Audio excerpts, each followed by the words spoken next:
Amén, hermanos. Bienvenidos a la casa del Señor.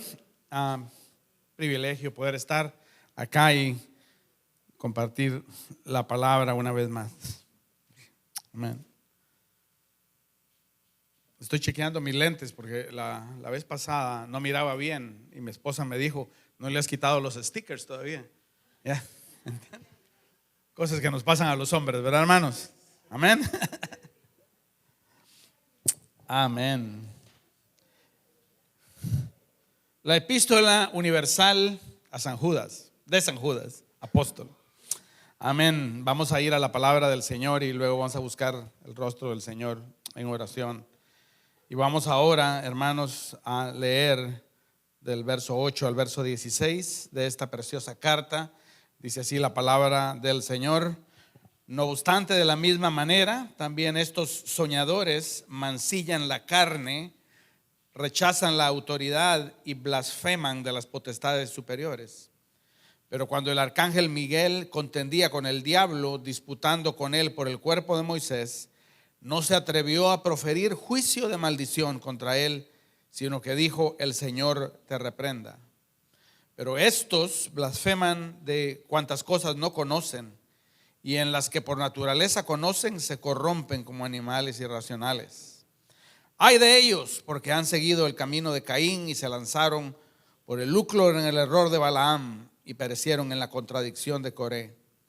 Estos son manchas en vuestros ágapes, que comiendo impúdicamente con vosotros se banquetean sin temor, apacentándose a sí mismos nubes sin agua, llevadas de acá para allá por los vientos, árboles otoñales sin fruto, 2 veces muertos y desgarraigados, fieras ondas del mar que espuman para su propia vergüenza, estrellas errantes por las cuales está reservada eternamente la oscuridad de las tinieblas. De estos también profetizó Enoc, séptimo desde Adán, diciendo: he aquí vino el Señor con sus santas decenas de millares, para hacer juicio contra todos y dejar convictos a todos los impíos de todas sus obras impías que han hecho impíamente, y de todas las cosas duras que los pecadores impíos han hablado contra él. Estos son murmuradores, quejumbrosos, que andan según sus propias pasiones, cuya boca habla cosas infladas, adulando a las personas para sacar provecho. Amén. Vamos a dejarlo allí, hermanos, y vamos a pedir al Espíritu Santo que se mueva a través de la predicación de la palabra de Dios. Padre Santo y Señor bueno, que estás acá en medio de nosotros, te damos gracias, Señor, por la oportunidad de reunirnos como iglesia, Señor, a abrir tu palabra, la cual es lámpara a nuestros pies, Señor, y lumbrera nuestro camino. Padre Santo, danos, Señor, tanto la claridad como la atención en este momento, en este pasaje, Señor, que no es necesariamente fácil, Señor, ni de predicar, Señor, ni tampoco de recibir, pero es el consejo, Señor, claro y verdadero de tu palabra. Te damos gracias por tu misericordia, por tu presencia en medio de nosotros, por tu bondad, por tu verdad. Te adoramos, Espíritu de Dios, muévete con tu poder. Te damos gracias. Amén, Señor, y amén. Amén. Amados hermanos, continuamos en esta preciosa y necesaria carta de Judas, hermano de Jesús. Carta escrita a la iglesia de Cristo Jesús, una carta inmensamente pastoral que empieza con un saludo de Judas, en donde él reconoce que la iglesia, hermanos, es los llamados, es, hermanos, los amados, los hermanos guardados en Jesucristo por Dios. Él además desea a la iglesia gracia, paz y misericordia. Son deseadas a la iglesia de una manera abundante. Y qué ánimo y consuelo el saber que somos, hermanos, llamados de Dios. Hermanos, ciertamente nuestras circunstancias varían y no siempre son fáciles. Pero, hermanos, el ser llamados de Dios es algo, hermanos, que nos lleva a un lugar, a una posición en donde todas las cosas van a colaborar para nuestra salvación. Todas las cosas van a ayudar a bien a los llamados de Dios. Y es un ánimo y consuelo de que la iglesia sea reconocida como llamados hermanos de Dios. Somos también, dice el apóstol Pedro, por ser llamados de Dios, herederos de bendición. Bendiciones celestiales ya están siendo derramadas sobre nosotros y seremos herederos de muchas más por ser llamados de Dios. Y qué ternura no ser solo llamados, sino sabernos amados por Dios. El saber que Dios, el Padre, nos ama con el mismo amor con el que ama a su Hijo. No es un amor diferente, es la misma intensidad con que el Padre ama al Hijo, hermanos, con el cual el Padre ama a aquellos que están en Cristo. Y no solo qué ternura, hermanos, y qué consuelo, sino qué alivio que somos guardados por Dios. La palabra del Señor, hermanos, aquí en Judas empieza con esta afirmación: somos guardados en Jesucristo. Y al final, hermanos, de esta carta, en la hermosa doxología del verso 24, hermanos, Judas prorrompe en adoración y dice: aquel que es poderoso para guardaros sin caída. Él es el que nos guarda, Él es el que nos protege, Él es el que nos sostiene, hermanos, y no nosotros a nosotros mismos. Ese es el amor que nosotros estamos experimentando, iglesia. El amor de Dios que escoge, el amor de Dios que guarda, el amor de Dios que santifica. Ese es el amor que Dios quiere de que nosotros experimentemos. Pero también es un amor que advierte. Es un amor que advierte, hermanos, porque el amor de un padre es un amor que no se queda callado y advierte cuando hay peligros. ¿Y en contra de qué advierte la carta de Judas, hermanos, hermano del Señor Jesucristo? Bueno, él advierte en contra de una enfermedad que se había introducido en las iglesias del Señor en la forma de ciertos hombres. Una enfermedad que necesita ser detectada, una enfermedad cuyos síntomas necesitan ser reconocidos y una enfermedad, hermanos, cuyo remedio necesita ser aplicado. Ahora, yo no sé qué tipo de persona eres tú cuando te sientes enfermo, porque cuando nosotros nos empezamos a sentir enfermos, hay varios tipos de reacciones que nosotros podemos tomar. Uno bien popular es ignorar la enfermedad, ¿verdad? Ignorar la enfermedad, ¿verdad? Las personas te ven tosiendo, te ven, ¿verdad?, de que tienes una apariencia enfermiza y te dicen: tú te sientes bien, y dicen: no, yo estoy bien, yo me siento de lo mejor. Eso es ignorar una enfermedad y eso es una mala idea. Ir al doctor es otra opción, esa es una buena idea. Una manera también de lidiar con la enfermedad es tratar de diagnosticarse uno mismo, ¿no? Eso es bastante popular, tratar de diagnosticarse uno mismo. Dice: no, lo que yo tengo es esto y lo otro, ¿verdad? Y aparentemente todos nos recibimos de doctores en ciertas universidades imaginarias. Google es la otra opción.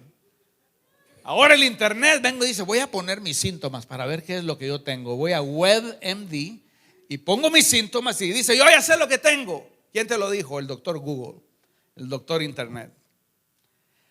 Pero cuando tenemos que lidiar con una enfermedad espiritual, hermanos, nosotros no necesitamos ni ignorar, ni googlear, hermanos, ni automedicarnos. Si nosotros vamos a la palabra de Dios. Nosotros vamos a la palabra de Dios. Y aquí, hermanos, el Espíritu Santo, a través de Judas, este apóstol, viene y diagnostica una enfermedad que se había colado en las iglesias del Señor Jesucristo. Y esta enfermedad, hermanos, es una enfermedad que, aunque al verdadero cristiano no lo puede matar, sí puede hacer de que su vida no experimente el amor, la dulzura, el señorío y la vida de Cristo. Atención, esta enfermedad no puede matar al cristiano verdadero, porque es Dios el que lo guarda. Pero sí puede causar de que nuestras vidas, hermanos, sean como una flor que se marchita, como una nube que no tiene agua. Y en su misericordia el Señor nos revela esta enfermedad para que nosotros, hermanos, estemos atentos a ella, veamos si hay síntomas de ella en nuestra alma. Apliquemos el remedio bíblico, hermanos, y vivamos vidas que experimenten el amor de Dios, el poder de Dios, el cuidado de Dios. Bueno, la enfermedad se llama cristianismo nominal. Esta es una enfermedad muy vieja, no es nueva, como el COVID que acaba de aparecer. No, esta enfermedad es viejísima.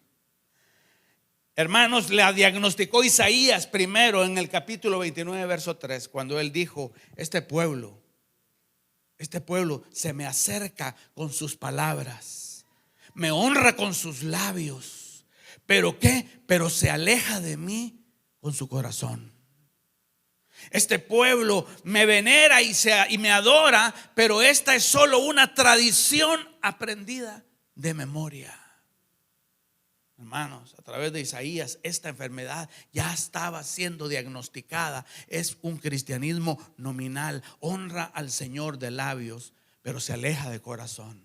Lo reconoce como Señor de labios, pero no dobla, hermanos, las áreas de su vida delante del señorío de Cristo. Y esto estaba sucediendo en las iglesias en el tiempo de Judas. Él viene y dice: algunos hombres han entrado encubiertamente en medio de vosotros. Eran cristianos profesantes, y ellos niegan a nuestro único soberano y Señor Jesucristo. Ahora, como decía el pastor Jonathan, nadie que entre en una iglesia del Señor, hermanos, y que niegue de una manera abierta y que niegue de una manera descarada el señorío de Cristo, nadie va a durar 5 minutos en una iglesia verdadera del Señor. Se le va a llamar y se le va a invitar al arrepentimiento, porque esa es una blasfemia.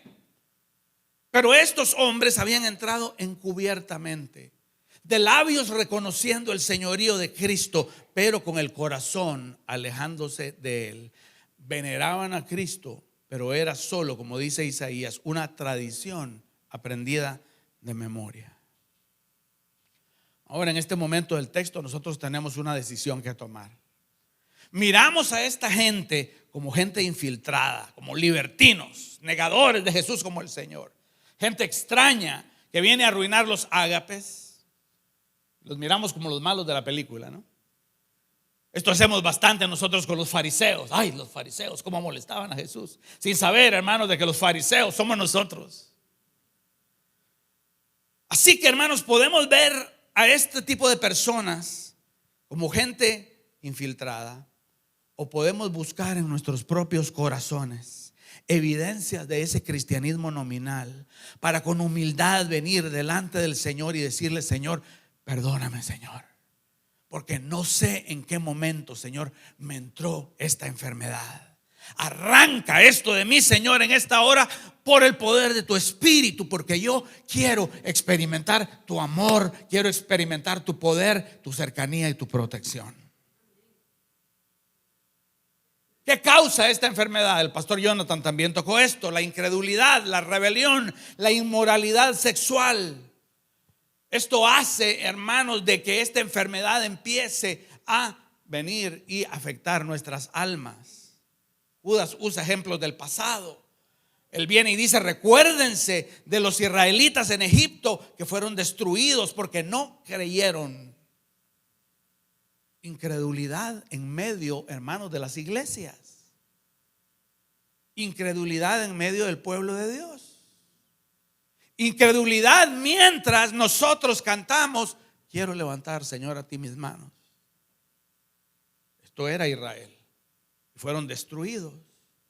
Nosotros, hermanos, vemos la causa de que esta enfermedad se cuele: incredulidad, rebelión, como los ángeles que no conservaron su lugar y se rebelaron en contra de Dios. Creyeron de que podían ser señores de sus propias vidas. La práctica de la inmoralidad sexual, como Sodoma y Gomorra, en donde la carne empieza a extraviarse y donde toma la gracia del Señor y la vuelve libertinaje. Y a través de esos canales, hermanos, el alma se enferma. El alma se enferma y el resultado es que no podemos experimentar la fe verdadera del Evangelio. Ahora, la advertencia no queda simplemente como una clase de historia, ¿verdad? El Espíritu Santo no va a dejarnos ahí como una clase de historia. Eso fue lo que le pasó a los ángeles, eso fue lo que le pasó a Israel, eso fue lo que le pasó a Sodoma. Sino que ahora el Señor nos enseña, hermanos, cómo nosotros podemos ver de que en esta iglesia y aún en nuestra iglesia podemos haber cristianos cuyo, hermanos, corazón y cuya alma haya sido infectado con este cristianismo nominal. Y el Señor quiere el día de hoy, hermanos, que eso sea arrancado de nuestras vidas por el poder de su Espíritu. ¿Cuáles son los síntomas y las secuelas de que nosotros nos estábamos moviendo afuera del dulce señorío de Cristo? ¿Cuáles son los síntomas? ¿Cómo yo puedo no ir a WebMD, sino ir a Judas capítulo 1 y decir: Señor, yo voy a abrir mi corazón, Señor, para que tu palabra la ilumine, para que yo pueda ver, Señor, si hay síntomas de que esta enfermedad se me ha metido, Señor, a través, Padre Santo, de lo que hemos visto? Y cómo, Señor, yo puedo aplicar el remedio de tu palabra para curarme. Bueno, el Señor aquí habla de síntomas de esta enfermedad. Y vamos a mencionar, hermanos, rápidamente algunos de ellos. En primer lugar, hermanos, un síntoma de esta enfermedad es la falta de temor a Dios. La falta de temor a Dios. Verso 8: no obstante, de la misma manera, estos hombres, soñando, mancillando la carne, rechazan la autoridad. Rechazan la autoridad. Blasfeman de las majestades angélicas. Cuando el arcángel Miguel, que contendía con el diablo y disputaba acerca del cuerpo de Moisés, no se atrevió a proferir juicio de maldición contra él, sino que dijo: el Señor te reprenda. Verso 12 habla de que estos son escollos ocultos en vuestros ágapes, que banquetean con vosotros, y dice: sin temor. Hermano, la palabra del Señor nos enseña que el principio de la sabiduría es ¿qué? El temor al Señor. Ahora, cuando hablamos del temor al Señor, no es un miedo esclavizante, no es un miedo servil, porque nosotros, hermanos, sabemos de que Dios es nuestro Padre celestial. Pero cuando nuestra vida, atención, primer síntoma, hermanos, cuando nuestra vida empieza a caminar sin temor a Dios, hablando de Él, pero actuando como si Él no existiera. Cuando tomamos decisión tras decisión tras decisión, sin siquiera pasar tiempo delante de Él para consultarle. Cuando vivimos en general una vida, mira, esto es fuerte, ateísmo práctico, diciendo que Dios existe, pero, hermanos, viviendo como si no existiera. Entonces, hermanos, esto es un indicio de cristianismo nominal en mi vida. ¿No es esto lo que dice el Señor, hermanos? Miguel mismo, hermanos, respetó a una antigua autoridad que era el diablo, aunque era una autoridad malvada. Pero el cristiano nominal rechaza la autoridad, blasfema de las majestades angélicas. Rebelión, orgullo, incredulidad se confabulan, hermanos, para vivir fuera del temor a Dios. Ahora, no queremos retratar a Dios como un ogro celestial. Él es nuestro Padre celestial. Él es el Dios de los cielos. Pero la ternura y el amor de Dios y el temor a su santidad y a su autoridad van mano a mano. Una vida sin temor a Dios, una vida sin reverencia delante de Dios, hermanos, evidencia un caso, hermanos, de cristianismo nominal. Esto es evidencia, hermanos, cuando empezamos a amar nuestro pecado, cuando un día lo odiábamos. ¿No será que nuestro temor a Dios está menguando? ¿No será que el pecado en nuestra mente está siendo menos ofensivo delante de Él? ¿Es este un síntoma presente en nuestra alma? Mira lo que dice el Señor, Malaquías 1:6. Si yo soy padre, esto lo pregunta Dios, ¿en dónde está mi honra? Y si yo soy Señor, ¿en dónde está mi temor? Cuando el temor a Dios empieza a desaparecer de nuestras vidas, hermanos, estamos viendo un síntoma de, hermanos, esta enfermedad. Segundo síntoma: cuando dejamos de mortificar los apetitos de la carne. Verso 8. Estas personas, dice que sueñan, mancillan la carne. Mancillan la carne. Ya el Señor había hablado de Sodoma y Gomorra, que habían ido detrás de, hermanos, cuerpo extraño, pecados de la carne. Y ahora habla de estos hombres que mancillan la carne, verso 10, fuerte lenguaje, blasfeman cosas que no entienden, como animales irracionales, conocen por instinto, por estas cosas son destruidos. El Señor ya nos dio el ejemplo de Sodoma y Gomorra. Hermanos, gente, hermanos, sexualmente inmoral.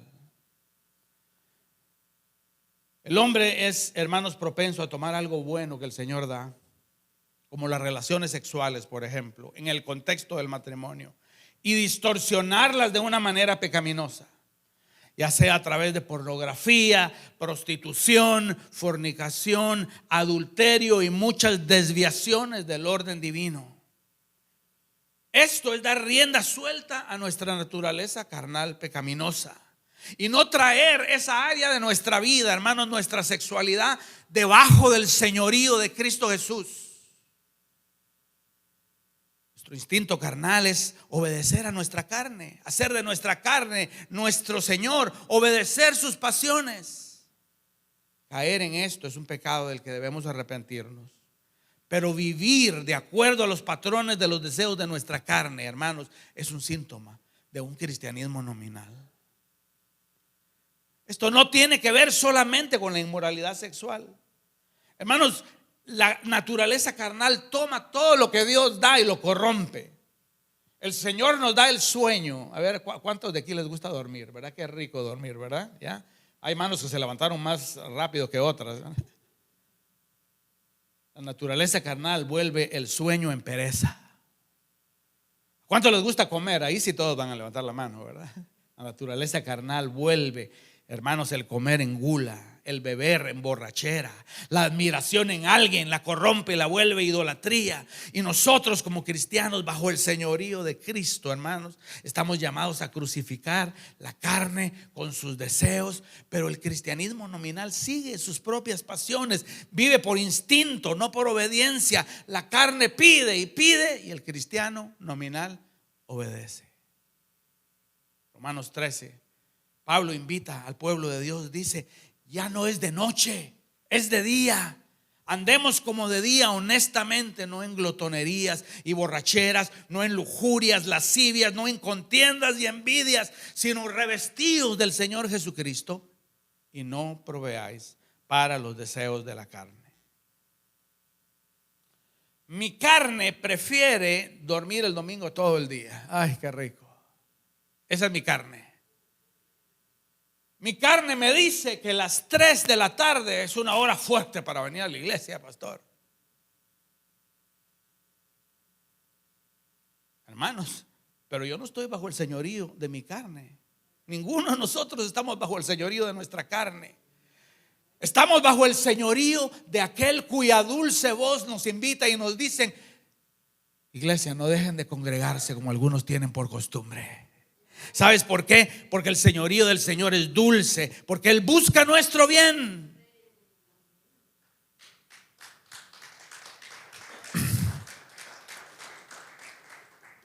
El Señor me llama a orar sin cesar. El Señor me llama a orar sin cesar. Una de las principales razones es porque Él quiere hablar conmigo. Y otra cosa, porque a Él le gusta oír nuestra voz. A la carne no le interesa orar. No le interesa orar. Prefiere sentarse ante la televisión por 6 horas seguidas y no hacer nada. Hermanos, pero nosotros estamos bajo el dulce señorío de Cristo. La carne está perfectamente contenta en medio de pleitos y enemistades, pero el Señor nos manda a buscar la paz con todos. Si yo proveo constantemente para los deseos de mi carne, ignoro el señorío de Cristo sobre áreas de mi vida, hermanos, esto es un indicio, este es un síntoma de que yo he sido infectado con un cristianismo nominal. Tercer síntoma: falta de amor fraternal. Falta de amor fraternal, el camino de Caín. Verso 11: ay de ellos porque han seguido el camino de Caín. Caín fue el primer homicida. Odió a su hermano y lo mató. ¿Por qué lo mató? Porque la ofrenda de Abel fue aceptada por Dios y la de él fue rechazada. Su corazón se llenó de odio y lo mató.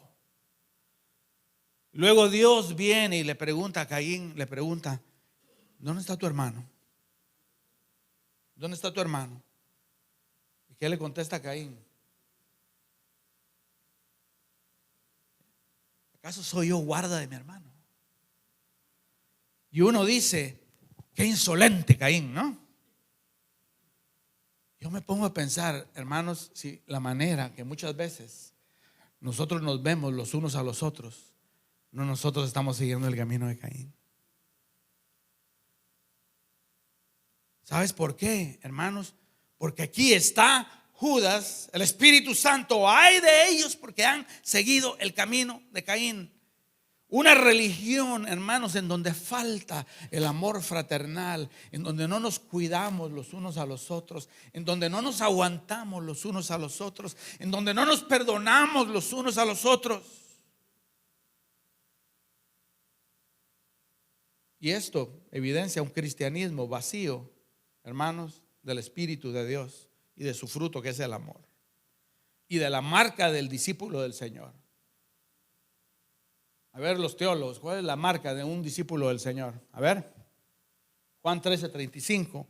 En esto conocerán todos que sois mis discípulos, no en que sabéis griego y hebreo, no. En esto conocerá el mundo que sois mis discípulos si tuviereis amor los unos por los otros. Somos adeptos para juzgar y criticar al que no ama. A ese hermano le falta amor. Pero al hacerlo, nosotros estamos dejando de amarlo. Pero yo no mato como Caín. Hermanos, si tuviéramos nosotros poderes divinos y pudiéramos hacer desaparecer a alguien de nuestras vidas solo con hacer así, ¿verdad? Habría gente, ¿verdad?, que tú y yo, digamos, le hiciéramos así. Oh, hermanos amados, podemos llenar las sillas de la iglesia, pero si nos vemos los unos a los otros con indiferencia. Aquí hay gente llena de dones del Espíritu de Dios, pero ¿para qué son los dones? No son para ministrar a tu hermano que está allí con necesidad. No son para que nos bendigamos los unos a los otros. No son que para de la llenura del Espíritu nosotros enriquezamos, hermanos, y reguemos una tierra que quizás el día de hoy viene necesitada y seca. Pero venir, sentarse, vernos los unos a los otros con indiferencia, ese es el camino de Caín. Y ese es un síntoma, hermanos, cristianismo nominal. Esta es la instrucción en contra de esto. Hebreos 10:24. ¿Qué instrucción? Considerémonos los unos a los otros. ¿Para qué? Para estimularnos al amor y a las buenas obras. Eso significa de que necesitamos estímulo. Todos necesitamos estímulo. Yo necesito el estímulo de ustedes. El pastor José, todos, hermanos, necesitamos ayudarnos en nuestra lucha en contra del diablo, de la carne y del mundo, hermanos. Y el camino de Caín es el camino de decir: ¿y a mí qué? Yo tengo suficientes problemas con los míos, allá cada quien. Pero el venir y dar mis dones y entregarlos generosamente a mis hermanos, el perdonar, el soportar, el amar, esto es cristianismo bíblico. Lo contrario, cristianismo nominal. Cuarto síntoma: falta de deleite en Dios, amor a este mundo. Ese es, hermanos, el error de Balaam. Balaam era un profeta de Dios. Tenía dones de Dios, legítimos, dones de Dios. Mis amados hermanos, era un profeta de Dios. Pero su llamado, el llamado de Balaam, fue sacrificado en el altar de su amor al mundo. Y cuando le ofrecieron suficiente dinerito, entonces, hermanos, se reveló en dónde estaba el deleite de Balaam. Y no estaba en el amor al Padre, estaba en el amor a las cosas de este mundo. Y cuando vio el dinero dijo: bueno, ya, Yo tengo que pensar también en lo mío. Y prefirió el dinero. ¿Sabes cuál fue el deseo de Balaam cuando murió?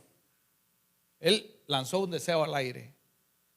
Y él vino y dijo: ojalá yo muriera la muerte del justo. Pero Balaam no murió la muerte del justo. ¿Sabes por qué? Porque el justo encuentra su deleite en el Señor antes que las cosas de este mundo. El cristianismo nominal ha dejado de deleitarse en Dios. Si tuviera un momento de honestidad espiritual, diría: Cristo ya no me satisface.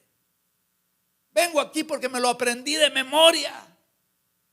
Pero no ha, hermanos, terminado de encontrar su deleite en el Señor. Pablo lo discernió, hermanos, acerca de los creyentes en Creta y dijo: el Dios de ellos es el vientre. Y Juan le dijo a la iglesia: si ustedes aman al mundo y las cosas que están en el mundo, miren qué serio, hermanos. Si nosotros amamos, si el amor al mundo y las cosas que están en el mundo destronan, hermanos, experimentalmente a Cristo de nuestros corazones, ¿qué es lo que va a pasar? El amor del Padre no está en vosotros. Su Dios es su vientre, dijo del pueblo de los cretenses. ¿Qué dirá del pueblo estadounidense? ¿Qué dirá del pueblo mayamense? Palabras duras, pero un llamado a la examinación, hermanos, para no caer en el error de Balaam, que amó más al mundo y lo que estaba en el mundo que a Dios. Quinto síntoma, nos estamos examinando, ¿verdad? Falta de sometimiento a las autoridades dadas por Dios. Verso 11: perecieron en la rebelión de Coré estos hombres. Pedían un liderazgo espiritual, lloraban por un liderazgo bíblico. Dios les mandó a Moisés, que era un hombre imperfecto, hermanos, pero era un hombre de Dios. Y entonces, hermanos, Coré y sus hijos se rebelaron en contra de Moisés. Y eso provocó la ira de Dios. Mira de qué otra manera se ve esta falta de sometimiento. Verso 12: se pastorean a sí mismos. Se pastorean a sí mismos. Ya vimos que el primer síntoma es, hermanos, vivir sin temor a Dios, rechazando su autoridad sobre la vida. Y a esto sigue entonces que la enfermedad del cristianismo nominal, hermanos, desprecia a las autoridades puestas por Dios. El cristianismo nominal se infiltra en las iglesias, en el corazón de miembros, hermanos, que se pastorean a sí mismos, que oyen la voz de los pastores, que oyen las instrucciones, las exhortaciones de los pastores, hermanos, y luego vienen y dicen: ya, yo sé lo que dijo, pero yo voy a vivir de acuerdo a lo que yo crea que es mejor. Y el Señor dice aquí: se pastorean a sí mismos. Les importa poco que su Señor los haya puesto en una iglesia y haya dado regalos para que ellos sean cuidados y enseñados. La rebelión dice: yo no tengo necesidad que nadie me diga nada, que nadie se meta en mi vida. Se pastorean a sí mismos. Y el Señor denuncia esto como un cristianismo nominal, una enfermedad peligrosa para el cristiano. Y el lenguaje de estos es la murmuración y la queja. Por el orgullo y la rebelión del corazón, el infectado con este tipo de enfermedad puede seguir asistiendo a la iglesia, pero no se compromete. No hay compromiso con la iglesia. Los llamados pastorales a la diligencia, al servicio, a la dependencia de Cristo caen en oídos sordos. Tienen su propia agenda, sus propias prioridades, trazan su propio camino.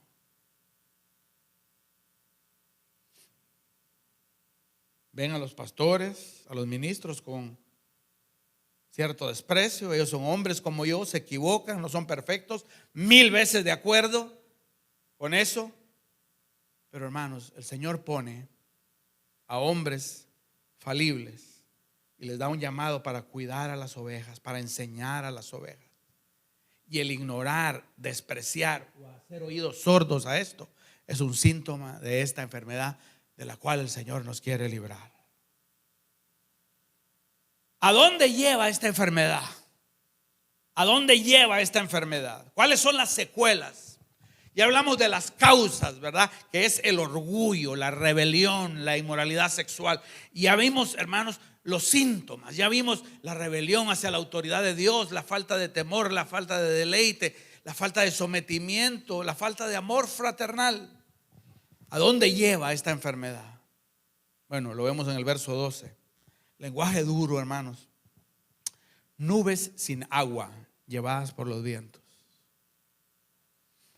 ¿Para qué sirve una nube si no para llevar agua, verdad? Pero estas son nubes sin aguas llevadas por los vientos. ¿Qué es lo que sucede? A consecuencia de no someterse al dulce señorío de Cristo, a consecuencia de querer ser señores de su propia vida, viven vidas sin estabilidad, perpetuamente, hermanos, arrastrados por vientos de aflicción. Se derrumban con facilidad ante los vientos de la prueba. Y este es un efecto, hermanos, del cristianismo nominal. Son de poca utilidad espiritual para otros, porque no bendicen su hogar, no bendicen su trabajo a causa de esta enfermedad, hermanos, la cual vamos a atacar al final de este mensaje. Otra secuela de esta enfermedad, la esterilidad espiritual. Verso 12, son árboles de otoño sin fruto, 2 veces muertos, desarraigados. Hay escasos frutos espirituales que ofrecer a Dios y a sus hermanos. ¿De qué sirve una nube sin agua? ¿Y de qué sirve un árbol frutal que no da fruto? Su problema es que se ha desconectado experimentalmente con la raíz que es Cristo. Está espiritualmente secándose. Oh mi hermano, oh mi amada hermana, si tú estás el día de hoy, hermano, y esta no es palabra fácil, yo soy el primero en admitirlo, pero si tú el día de hoy el Espíritu te revela de que estás espiritualmente secándose, esta no es una palabra de condenación. Esta es una palabra, hermanos, del Espíritu de Dios que quiere arrancar esa enfermedad de tu corazón. Y quiere de que tú experimentes el amor, la fe, el poder y el cuidado de tu Padre Celestial. Si tú te sientes de que cada aflicción que viene te tira al piso, dile: Señor, yo no quiero ser una nube arrastrada por los vientos de la aflicción. Tercera secuela, la derrota espiritual. Verso 13. Olas furiosas del mar, arrojadas, tirando espuma para su propia vergüenza. Estrellas errantes, para quienes la oscuridad de las tinieblas ha sido reservada. ¿Qué consecuencias más duras el no someterse al señorío de Cristo? El no decir: Señor, yo quiero, Señor, de que tú seas Señor mío, pero no solo de labios, Señor. Vemos la derrota espiritual, vemos la tormenta espiritual. El no someterse a Cristo nos lleva, hermanos, a que nuestra vida interior sea como un mar violento. Hay desasosiego, hay tormenta en nuestra vida espiritual. No encontramos un lugar de paz en donde nosotros podemos decir, hermanos, con todo el corazón y no solo la boca: yo estoy bien con mi Dios. Hay paz, hay tormenta, hay desasosiego, hay olas furiosas del mar por dentro, chocando repetidamente en contra de los peñascos de la vida. No hay quietud, no hay paz, hay tormenta. Y hay poco crecimiento en contra del pecado, no hay avance. Esto nos lleva a ser como estrellas errantes. Una estrella errante es una estrella que se murió, ¿verdad? Y se cae de su lugar. O puede ser un meteoro que alumbra con su propia luz, porque va atravesando el firmamento, pero es una luz errática y termina estrellándose. Dice el puritano Thomas Watson: no hay nada más triste en el cielo que una estrella errante. Y no hay nada más triste en el reino de Dios que un cristiano que se está apagando. ¿Tú sientes ese apagamiento en ti? ¿Ha puesto el Señor la lámpara en nuestros corazones sobre eso? No es para condenarnos, pueblo de Dios. Es porque el Señor quiere llevarnos verdaderamente a experimentar una vida, hermanos, diferente a esta. ¿Cuál es el resultado final de la enfermedad? Si no hay una fe verdadera, hermanos, este tipo de religiosidad va a enfrentar la ira de Dios. Pero para un corazón que tiene fe verdadera y que ha, hermanos, permitido que esto entre a su corazón, el resultado es esta vida de mediocridad espiritual, una vida, hermanos, sin la llenura del Espíritu de Dios. No vamos a ser completamente desarraigados de la gracia de Dios, porque Él es el que nos guarda, y gracias a Dios por eso. Pero el Señor, hermano, nos está llamando y nos está diciendo: yo tengo algo mejor para ustedes.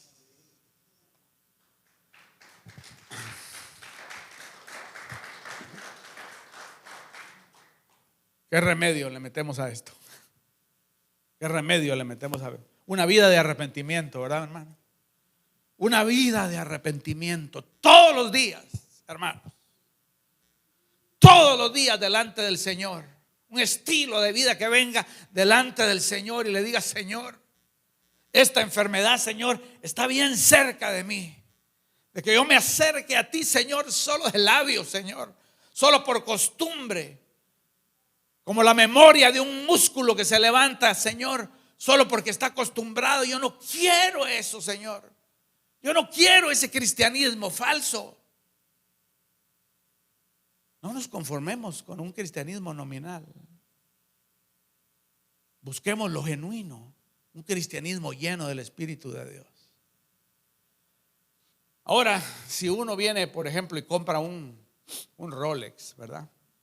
Yo he visto los Rolex solo en las muñecas de otros, ¿verdad? O en fotografías.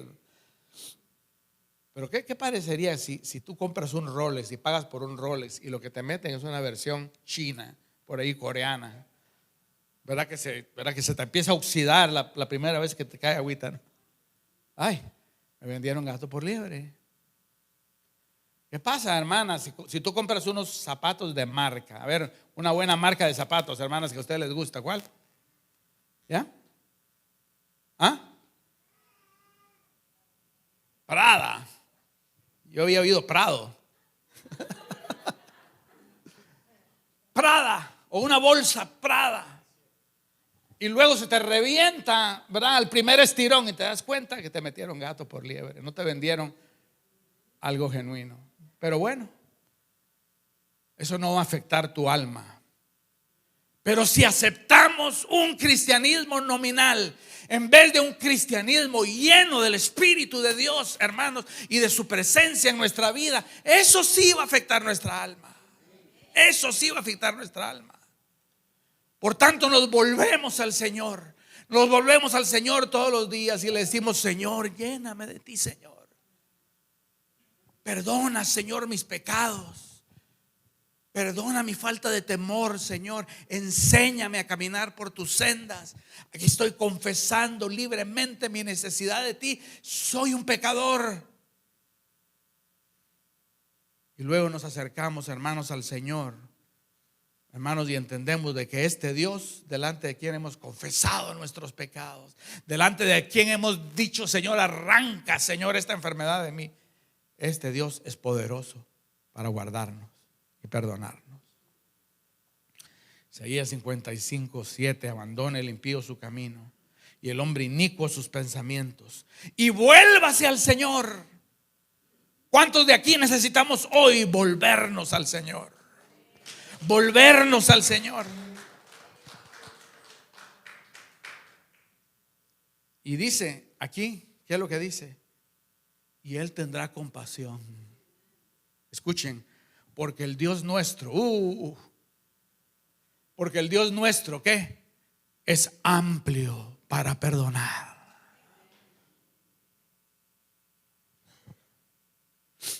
Por eso termina la carta diciendo: aquel que es poderoso para guardarnos sin caer, para presentarnos sin mancha en su presencia, con gran alegría. Al único Dios nuestro Salvador, por medio de Jesucristo nuestro Señor, a Él sea la gloria, majestad, dominio, autoridad, antes de todo tiempo y ahora y por todos los siglos. Amén. Terminemos con una reflexión pastoral, hermanos. ¿Qué puede esperar una vida? ¿Qué podemos esperar nosotros? Si nosotros el día de hoy venimos y movidos por el Espíritu, hermanos, sometemos nuestra vida al señorío de Cristo. Y le decimos al Señor: Señor, reina sobre mi matrimonio, Señor. Señor, reina sobre mi matrimonio. Y no quiero reinar yo, Señor, porque mira, he hecho un desastre de mi matrimonio. Reina tú, Señor. Reina tú sobre mi carácter, Señor. Porque sí, Señor, yo soy como ese mar embravecido, chocándose una y otra vez para mi propia vergüenza. Trae la paz de tu espíritu a mí, Señor. Reina tú, Señor, sobre mi vida sexual. Y ahí, Señor, yo he creado mi propio reino en donde yo hago lo que yo quiero. Y no, Señor, tú eres rey ahí también. Reina sobre mi dinero. Reina sobre mis decisiones. Reina sobre mi trabajo. Reina, Señor, sobre mi mente. Reina, Señor, sobre mi alma, Señor. ¿Qué es lo que sucede, hermanos, cuando nosotros venimos y decimos: Señor, de todo mi corazón, Señor, reconozco de que te reconocía como Señor con mis labios, pero con mi corazón yo era Señor? Que es otra manera de decir: el diablo era Señor. Pero si nosotros sometemos nuestra vida al dulce señorío de Cristo, el mejor de los señores, ¿qué es lo que podemos esperar que va a pasar en nuestra vida? 3 cosas rápidamente. Vamos a experimentar el dulce cuidado de Dios. Él va a cuidar de nosotros. ¿Sabes de dónde vienen nuestras ansiedades? Las úlceras que nos dan, las preocupaciones que no nos dejan dormir. Eso viene de que somos nosotros los señores de nuestro propio reino. Hermanos, si no entregamos nuestra vida, nuestros hijos, nuestros matrimonios, nuestras deudas, todo al señorío de Cristo, hermanos, y si nosotros le entregamos esto, vamos a experimentar el cuidado de Dios por nosotros. Enséñame, Señor. Calma, Señor, la mar que tengo por dentro, Señor, y que por mí corran ríos de agua viva, arroyos apacibles. Ya no vamos a hacer ese tipo de vidas azotadas por el viento y la mar. Segundo lugar, vamos a experimentar una vida llena de frutos espirituales. A ver aquí, ¿cuántos quieren más de Dios, hermanos? ¿Cuántos quieren más de Dios? O te sientes conforme con lo que tienes. Dicen: no, ya no. ¿Cuántos quieren más de Dios? ¿Cuántos quieren ser un árbol frutal lleno de fruto, de amor, de bendición, de paz, de perseverancia? Hermanos, quieren ser una lluvia cargada de agua, hermanos, que sean de bendición en donde quiera que están. ¿Cuántos quieren ser vasijas llenas del Espíritu de Dios y funcionar con los dones del Espíritu de Dios? El Señor quiere derramar dones espirituales sobre muchos acá, sobre todos en realidad. Pero eso ocurre cuando nosotros venimos delante del señorío del Señor y le decimos: Señor, aquí estoy, Señor. Una vida llena de frutos espirituales de Dios. Y una vida experimentando la victoria en Dios. En donde el pecado se va a levantar, la naturaleza carnal, y nosotros vamos a tener, hermanos, en nosotros la llenura de Dios para decir no. Porque ya no obedezco yo, como dice Romanos capítulo 6, ya no sirvo a la injusticia. Yo tengo un Señor que se llama Cristo Jesús. Y sujeto mis miembros carnales al señorío de Cristo. Una vida experimentando victoria de Dios en contra de los embates del diablo mismo, que se puede levantar en contra de nosotros, y nosotros con la autoridad del Señor, hermanos, podemos decir lo que dijo el arcángel Miguel y aún más,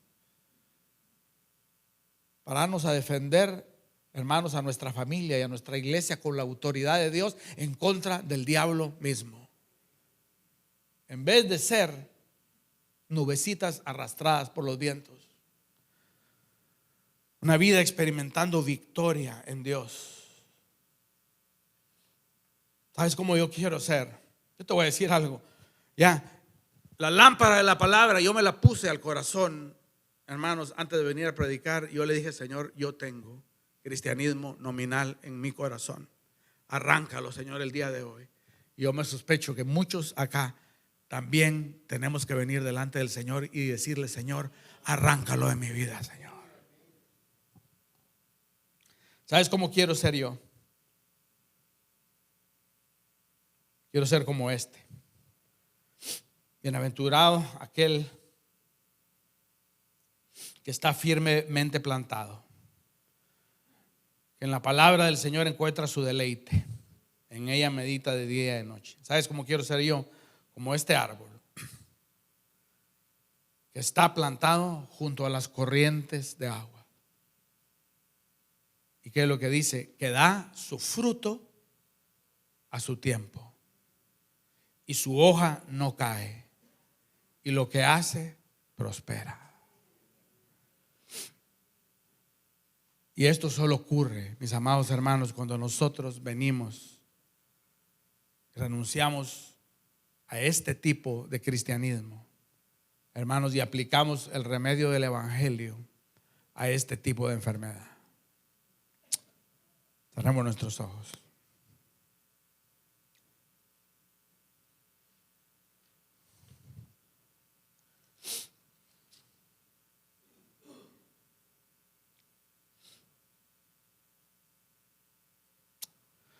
Aleluya. Más adelante, unos versos después, revela una verdad acerca de aquellos y dice: no tienen el Espíritu. Pero ¿cuántos acá, hermanos, tenemos el Espíritu de Dios? ¿Cuántos queremos más del Espíritu de Dios?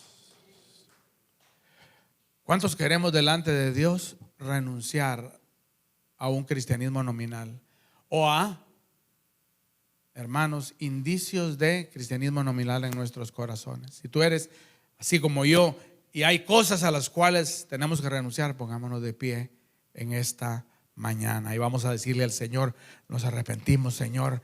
Dame, Señor, de tu Espíritu. Dame a beber del río de tu Espíritu. Dame a vivir del agua de tu Espíritu, Señor.